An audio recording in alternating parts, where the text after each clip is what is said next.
le destin. Et cette nuit-là, Allah nous a honorés, car dans ce mois, Allah tabaraka wa ta'ala a descendu le meilleur des livres par l'intermédiaire du meilleur des anges au meilleur des prophètes, Muhammad sallallahu alayhi wa sallam, qui a enseigné à la meilleure des communautés.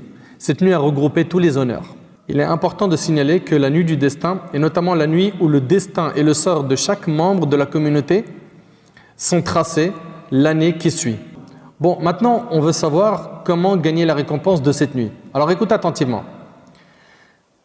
Cette nuit-là, il va falloir que tu sois très actif, et cette nuit, elle va venir dans les nuits impaires de la dernière décade du mois de Ramadan. Selon Aïcha radhiyallahu anha, le prophète sallallahu alayhi wa sallam nous dit que la nuit du destin, elle est dans les nuits impaires des 10 derniers jours de Ramadan rapportés par le Bukhari. Et dans une autre version de Bukhari, le prophète sallallahu alayhi wa sallam a dit cherchez la nuit du destin dans les nuits impaires de la dernière décade du mois de Ramadan. Ça veut dire quoi? Le prophète sallallahu alayhi wa sallam il nous enseigne que la nuit du destin tombe dans une nuit impaire de la dernière décade. C'est-à-dire que ça peut être soit le 21, soit le 23, soit le 25, soit le 27, soit le 29 du mois de Ramadan. Ibn Hajar, rahimallah, il n'est pas le seul, Ibn Abd al-Barr, rahimallah, également, dans Tamhid, ils disent que la nuit du destin, tantaqil fi kulli witr min al-ashr al-awakhir. Elle change de date chaque année. Tantôt elle sera le 21, notre 3 ça peut être le 23, ça peut être le 25, 27 ou 29, ça change chaque année. D'accord? Donc il est possible que cette année, elle vienne le 27, l'année d'après par exemple, c'est le 25, l'année d'après c'est le 29. Allah subhanahu wa ta'ala seul sait quand vient la nuit du destin.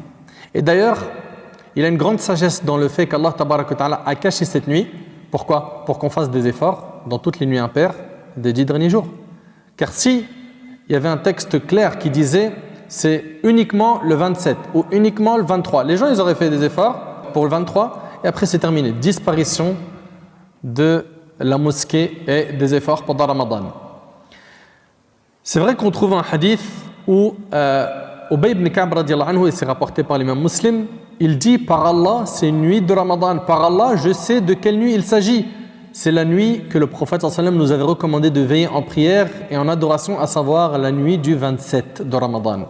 On la reconnaît à son lever de soleil blanchâtre et sans rayon. Donc ici, Ubay ibn Ka'b, radiyallahu anhu, il n'est pas le seul. Parmi nos ancêtres, rahimahumullah, était de l'avis que la nuit du destin, c'est la nuit du 27. Mais ce qu'il faut savoir, c'est que la réponse qu'il a donnée concernait l'année dans laquelle il se trouvait, wallahu a'lam. Et que ce n'est pas valable pour tous les ans. D'accord? Et puis si Allah subhanahu wa ta'ala nous avait donné la date de la nuit du destin, on vous l'a dit, les gens feraient des efforts que pendant cette date-là et ils ne reviendraient plus à la mosquée et ils ne feraient plus d'efforts. C'est donc une sagesse de la part d'Allah de l'avoir caché afin qu'on fasse des efforts pendant tout le mois de Ramadan. D'accord? Et surtout dans les 10 derniers jours de Ramadan. Comprenez donc que ce n'est pas forcément le 27, ça peut être le 27 et ça peut être une autre date. Toi qui vas avoir la récompense de la nuit du destin, ben fais des efforts pendant les dernières nuits de Ramadan. Ne laisse aucune nuit passer sans prier, lire du Coran, faire du dhikr. Et puis sois sincère dans ta demande d'exaucement de dua. Sois sincère dans tes adorations. Toi qui veux à tout prix l'affranchissement du feu de l'enfer, toi qui veux à tout prix le faraj, qui veux à tout prix la délivrance de tes soucis, de tes épreuves, demande sincèrement à Allah subhanahu wa ta'ala ce que tu souhaites. Fais beaucoup de dua et apprenez à faire des dua dans les occasions où l'invocation est exaucée, comme pendant que tu ronds le jeûne, comme quand la pluie elle descend, quand tu es en voyage, quand tu bois zamzam, entre l'adhan et l'iqam, etc., etc. Choisis donc les moments qu'il faut pour faire des du'as. Quand tu demandes à Allah subhanahu wa ta'ala, demande beaucoup. Et demande avec insistance. Allah subhanahu wa ta'ala, il aime l'insistance. L'humain n'aime pas ça. L'humain n'aime pas qu'on le sollicite plusieurs fois. Mais Allah tabaraka wa ta'ala, il aime qu'on insiste. Et d'ailleurs, dans le hadith, Abu Huraira radiyallahu anhu, il dit, le prophète sallallahu alayhi wa sallam a dit, quiconque ne demande pas à Allah, Allah se met en colère contre lui, rapporté par Tirmidhi. Donc là, il faut que tu demandes à Allah subhanahu wa ta'ala.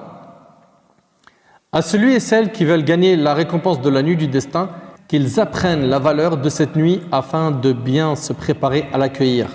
Beaucoup de gens ignorent tout ce qu'on vient de dire aujourd'hui. C'est une nuit pas comme les autres. Il s'agit d'une nuit pas comme les autres. Pour certains, certaines, La fin du mois de Ramadan, c'est acheter les vêtements de l'Eid, les cadeaux de l'Eid. La sœur, elle prépare les gâteaux de l'Eid. Les mamans préparent les gâteaux de l'Eid. Et les dernières nuits de Ramadan passent dans le dunya. Et ça ne doit pas être comme ça. Dans cette période-là, on voit les gens dans les supermarchés, comme au début de Ramadan, en train d'acheter des vêtements, etc., etc. Je n'ai pas dit que c'est interdit, mais organise-toi pour que les 10 dernières nuits ne soient pas touchées. Organise-toi pour que tu sois concentré pendant les dernières nuits de Ramadan. Également, il y a une chose que le prophète sallallahu alayhi wa sallam faisait pendant les dernières nuits de Ramadan, c'est l'i'tikaf, la retraite pieuse, le fait de consacrer un temps à l'adoration dans la mosquée. Pour l'imam Malik, rahimahullah, c'est un jour et une nuit minimum. Et le mieux, c'est de rester les 10 derniers jours de Ramadan dans la mosquée à faire l'i'tikaf. Le prophète sallallahu alayhi wa sallam a fait l'i'tikaf dans les 10 dernières nuits de Ramadan, rapporté par Bukhari et Muslim selon Aïcha. Et elle rapporte également dans Bukhari et Muslim que le prophète sallallahu alayhi wa sallam faisait l'i'tikaf, la retraite spirituelle, pendant les 10 derniers jours de Ramadan, et ce jusqu'à sa mort. Ses épouses continuèrent à le faire. Ça montre que les femmes ont le droit de faire l'i'tikaf également. Quand tu es en i'tikaf, tu es là-bas pour dhikr, lecture